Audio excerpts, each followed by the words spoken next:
Alright everyone, and welcome back to the channel, or welcome if you're new here. I'm Christina, aka That Variety, and today we're gathered here to watch our stories together. That's right, we're back for another Friday Night Smackdown reaction video.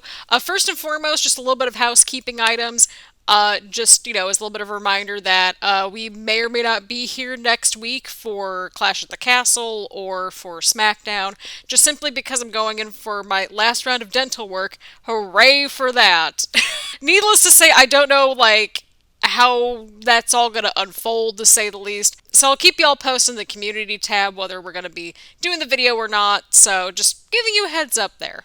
But nonetheless, we are diving right into the Smackdown shenanigans for this week. We've got all kinds of matches on the docket, and we need to see what happens after all the just drama from last week with AJ and Cody. I'm definitely I want to see what happens after this. So as per usual, grab your snacks, grab your choice of beverage, get comfy and cozy. Speaking of getting comfy and cozy, I actually got throw pillows finally for the couch, so I'm very excited about that.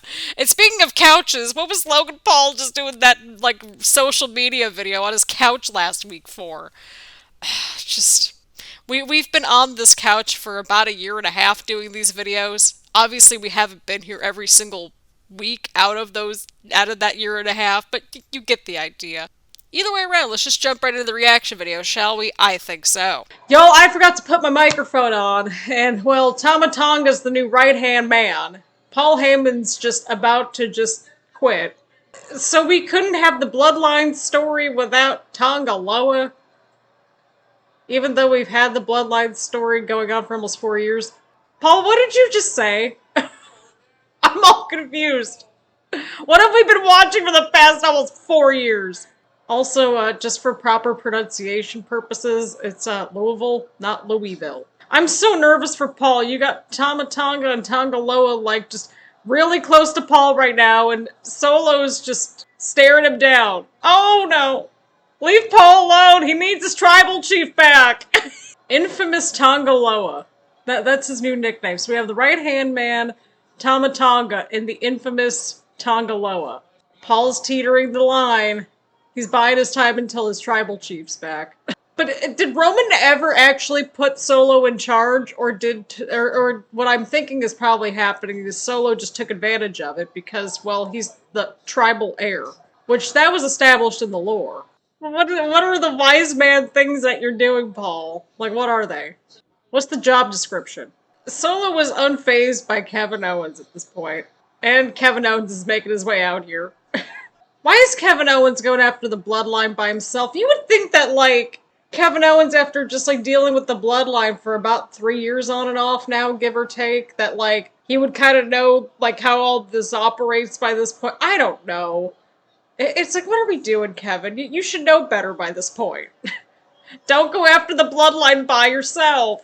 Okay, I remember this from last week, too. The Street Profits are also involved against the Bloodline too, so this makes sense. So this whole segment was sort of the very official way of them replacing everybody from the original Bloodline, right? Because, obviously we've seen Jimmy and Jay get kicked out over time, Sammy and all that. But, I do wonder, again, it does raise the question of, is Solo just kind of taking advantage of this whole situation while Roman's away? Is Roman gonna come back and try to take everything back?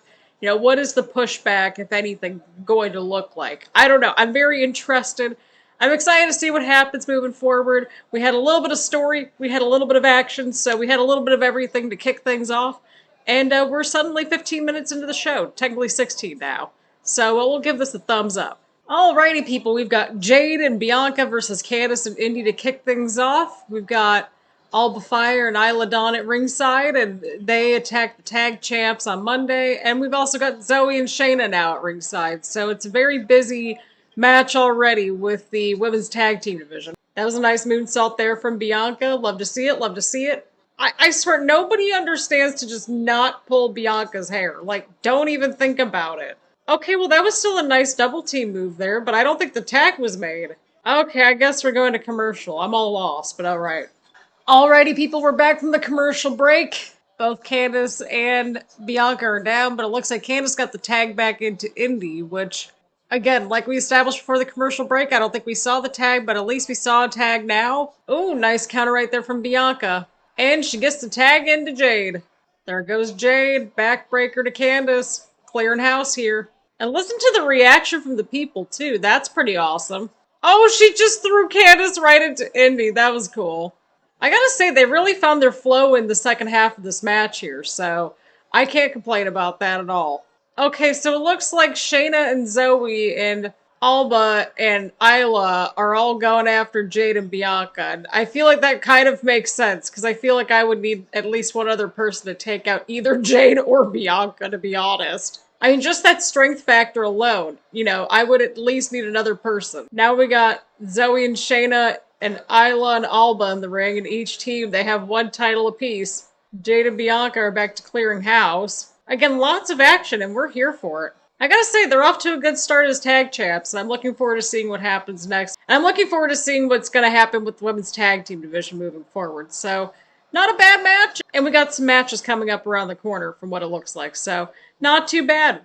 Alrighty, people, here we go. We've got... Oh, so why is Prime plastered everywhere? It's even in the corner! We know this man ain't here, probably, unless if he's gonna sneak attack LA Knight later tonight, because we got LA Knight and Carmelo Hayes in a match later, because Apollo got taken out, and there's just so much going on. But in the meantime, we've got Gargano and Grayson Waller there in a match. Last week we saw Ciampa versus Theory in a good match, with Ciampa pulling out the win. Oh boy, what's happening here? What is Grayson Waller wearing? Like, what kind of a pattern is this? Is this camouflage or leopard print? Slow down, I'm trying to figure this out. I was gonna say, like, that move that Grayson does when he goes outside the ring and comes back in, like, that can't be smooth to do. I don't know, because I feel like that would give somebody plenty of time to kind of, like, counter it. Okay, oh, right into the elbow. Alrighty, people, we're back from the commercial break with more of the obnoxious Prime logos everywhere, as we're getting back into this decent little match here with Grayson Waller and Johnny Gargano. We're working on a little something special for y'all tonight. Oh! Oh boy. Okay, that just happened. Well, wait, where's this championship at? Where's this championship opportunity taking place? Because they just started to go into that a little bit. Oh, and a 2 count right there. Seriously, Grayson Waller's actually really good in the ring, and I'm just happy that we get to see him more in the ring. Because he's entertaining on the microphone, but, you know, he can go in the ring. And one other plot point, too, I forgot to mention. Last week there was a bit of a spat between Grayson and Austin, so that all happened, too. It seems like they're going to turn Austin Theory into a good guy, maybe, at some point, and then Grayson still remaining as a bad guy, which I feel like that makes all the sense in the world to me. Okay, my jaw hurts just watching that. Oh, ouch. I don't know what you call that either, but what the heck happened there? What happened there? Oh, Grayson. Oh, well, I mean, at least he made it to the outside of the ring. I think he'll be fine. Oh, right into the post. Oh, oh, Waller might have it. There it is. That's still one of my favorite moves in the stupid video game. Oh, hey, Grayson picked up a win. That's great. You love to see that for him. All right, people, we got Cody and AJ fighting. AJ showed up with Anderson and Gallows backstage in a car. Cody's all heated. You'll love to see all of this unfold. We got Nick Aldis out here. He's been mourning Cody all night. Well, wait, what do you want, AJ? Give me what I want! It's giving off that energy. I mean, none of us are going to complain about getting AJ versus Cody round 2. I really don't think any of us are. Okay, now Nick Aldis, make this official. Oh! Oh, snap, we got an I Quit match? Oh, look at us. We're going to be eating well next weekend. This could get interesting. I want to see where it goes. I'm invested. And Nick Aldis gave it the thumbs up, so it's official. You know, it's funny how sometimes with these title matches you have to get a contract signing and stuff like that, but then there's Nick Aldis just giving this the thumbs up because he can.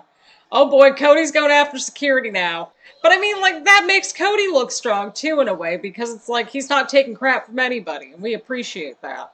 God, how many people do they have for Cody? Like, they're all going after Cody. Like, where was this energy with, you know, the Bloodline and stuff earlier? Well, this was very exciting. We got some drama, we got people yelling at each other, we got some fighting, and we got an I Quit match coming up. So, all of this gets a big old thumbs up for me. I'm looking forward to this. Alrighty, people, we've got LA Knight versus Carmelo Hayes in a match. You'll love to see it. This should be good. The people are right behind LA Knight. Well, yeah, when is Logan Paul ever going to show up at SmackDown again? That's a great question. I mean, in all actuality, I think LA Knight's only got, what, Carmelo to deal with for now, and Logan Paul. So I think this is LA Knight's sort of side mission until we get to Logan Paul, or whenever Logan Paul decides to show up. Which, again, the Prime logos everywhere tonight are making me immediately suspicious. Oh, he landed on his feet. Alright. LA Knight, Carmelo Hayes on the outside of the ring, and into the commentary table. Yeah, go back in the ring! We appreciate you, Wade. We appreciate you. Oh! He almost went to the commentary table. Well, Carmelo just went to the commentary table. By the way, yeah, last week, I don't know if y'all caught that on social media, but Logan Paul's just chilling and reacting to social media on his couch. I just realized I didn't center this. Oh dear God, what a mess. We're doing great tonight, I swear. Alrighty, we are back inside the ring. LA Knight in control here. Oh, Carmelo with the springboard, taking down LA Knight. Oh, to kick out at 2. Yeah, I was gonna say, he was on the top turnbuckle there for a couple seconds there. He was there for a cup of coffee. Oh! Oh! I was gonna say, keep your eyes on the prize, Carmelo. Oh, I guess he did there. Okay, well, not that. It's got clothesline. I mean, can they just rename the KFC Yum Center to, like, the KFC Yeah Center? I mean, come on. Come on, they couldn't have done it for one day. I'm gonna see myself out now.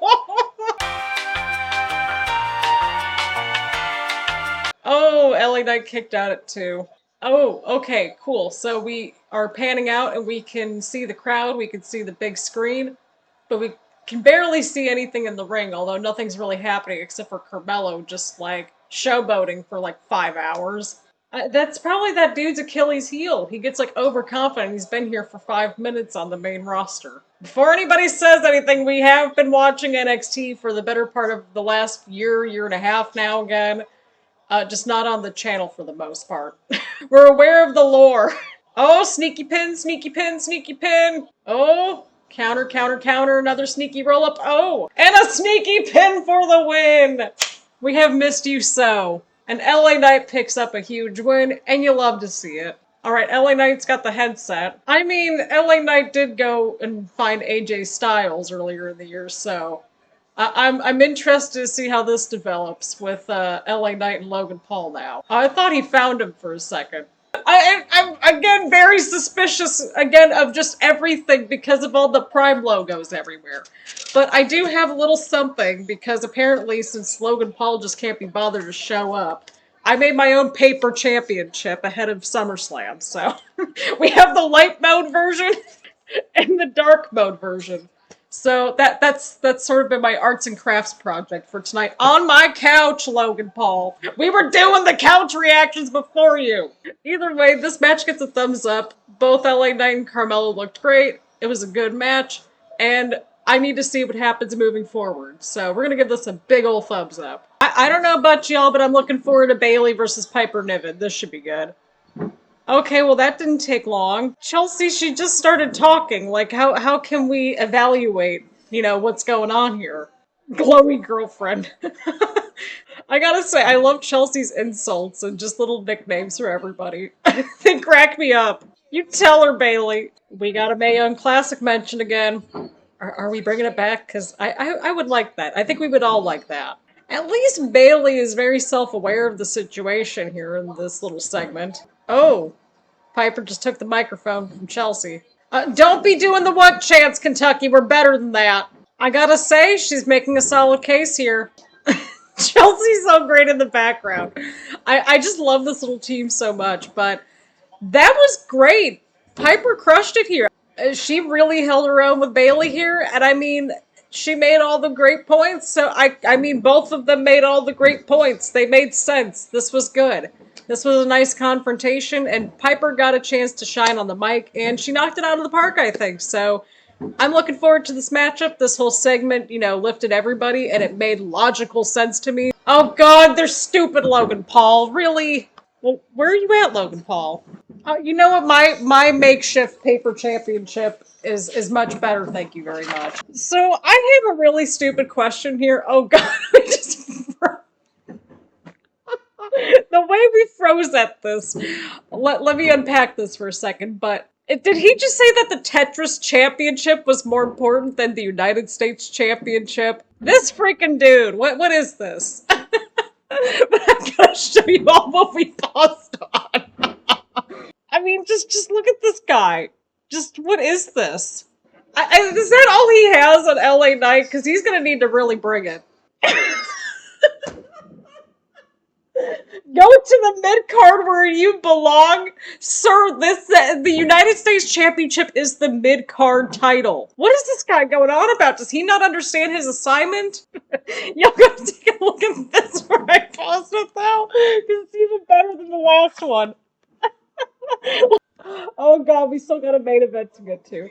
Sir, don't do that anymore. He couldn't even tag LA Knight right in that social media post last week, so he's trashing his own championship too. Like, what is this? 2 title defenses in over 200 days now. I've had more reaction videos in that time period that he's been on this actual show, let alone defending the championship. My paper championships made more appearances. Alrighty, people, we are here at the main event. We've got Kevin Owens and the Street Profits versus the Bloodline. And yes, those quotation marks are intentionally placed in there. Nice double team right there. Nice teamwork from the Street Profits. Tama Tonga is just unglued. That's all. We got Tanga Loa in the ring now. You know, why does Solo still have the enforcer shorts on if he's like the interim tribal chief, if you will? Or the interim head of the table? Again, Solo was understanding his assignment up until this point. And I'm just, Did you just see how he got the tag in there?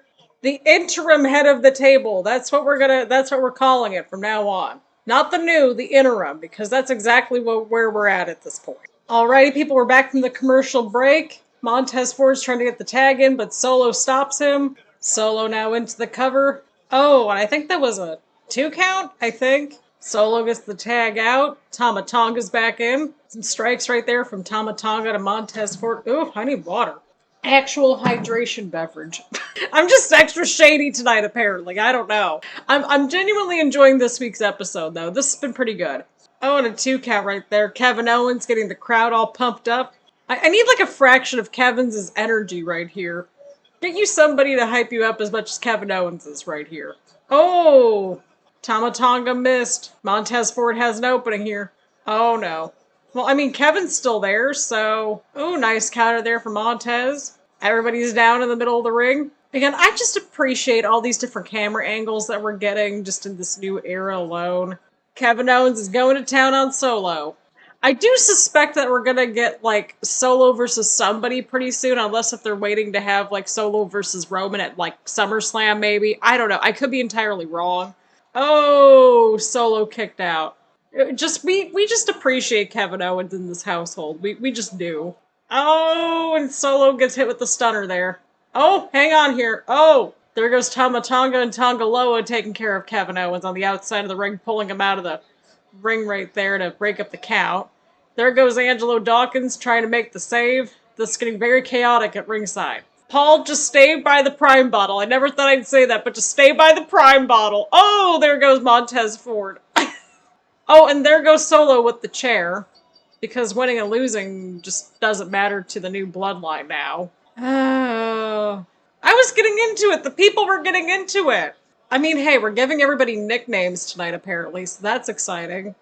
Yeah, the Street Profits are toast, y'all. Solo, what are you doing? Why are you stalling? Oh, he just went for a spear. Solo, just... Like, between him and Jay both using the spear, I don't know how I feel about that. Let me know what your all's thoughts are in the comments below about that, because I just don't know how I'm feeling about all that. It's like, do they not have their own powerful moves to just finish people, like their finishing moves and stuff? I don't know. I'd rather focus my energy on just my own finishing maneuver. Okay, looks like they're trying to put Kevin through the table now. This is giving shield energy. Not full-blown shield energy, but still. I mean, the power bomb through the table, that goes back to the shield days. You get where I'm going with this. Well, like I've been saying, like, the Bloodline needs, like, another big moment where they just kind of destroy everybody, and we just saw that, so, I mean, that's a win for the Bloodline, I think.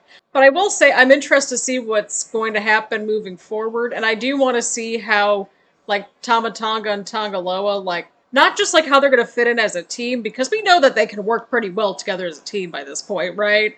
But I want to see how they kind of interact with some of the other Bloodline characters at some point too, like Jimmy and Jay and Roman and all that. So I want to see what happens with that. And also just how they're going to individually kind of shine on their own, because I mean, look at what happened with Jay and Jimmy, like, you know, one of the best tag teams that we've had in modern history, and they have two different personalities and characters and stuff. So I'm wondering if they're going to possibly go something like, you know, I wouldn't say like the exact same route, but I want to see how they're going to flesh out their individual characters more. So, I mean, they did start with the nicknames and everything, which I thought was good.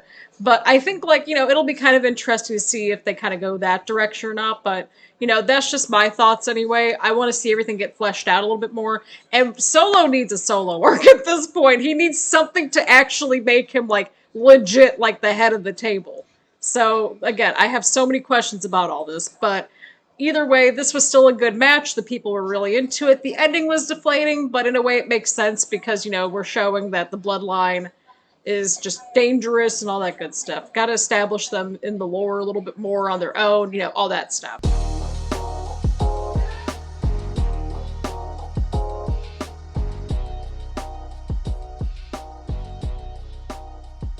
Alrighty, people. So I gotta say, I actually enjoyed this week's episode of SmackDown.